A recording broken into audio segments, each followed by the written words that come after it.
বন্ধুসকল বৰ্তমান আহি পৰিছে আবেলি এটা বিগ ব্ৰেকিং নিউজ। যদি শেষৰে সকলো কথা জানিছিল কিয় লুকুৱাই ৰাখিছিল, মোক ন্যায় লাগিবই। এই কথা উল্লেখ কৰিছে গৰিমা শইকীয়া গাৰ্গে। জুবিন গাৰ্গৰ ন্যায় বিচাৰি পত্নী গৰিমা শইকীয়া গাৰ্গৰ এই কথা, দুখীয়ে কঠোৰ শাস্তি পাবই লাগিব। যদি শেষৰে সকলো কথা জানিছিল কিয় লুকুৱাই ৰাখিছিল এই কথাসমূহ, জুবিন গাৰ্গৰ সৈতে কিদৰে ইমান অন্যায় কৰিব পাৰিলে। মই মোৰ মানুহজনক হেৰুৱাই দিলোঁ। এতিয়া মোৰ এটাই আশা, জুবিন গাৰ্গে ন্যায় পাবই লাগিব।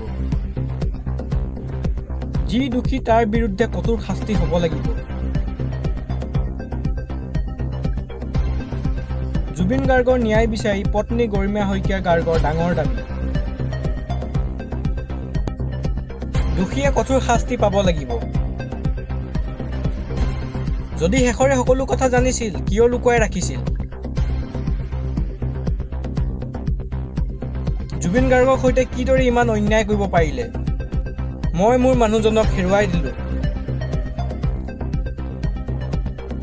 বন্ধুসকল, এনেধৰণৰ বাতৰি পাই থাকিবলৈ আমাৰ channel Assam job and cab subscribe কৰি বেল আইকনখন প্ৰেছ কৰিবলৈ নাপাহৰিব। জয় আই অসম।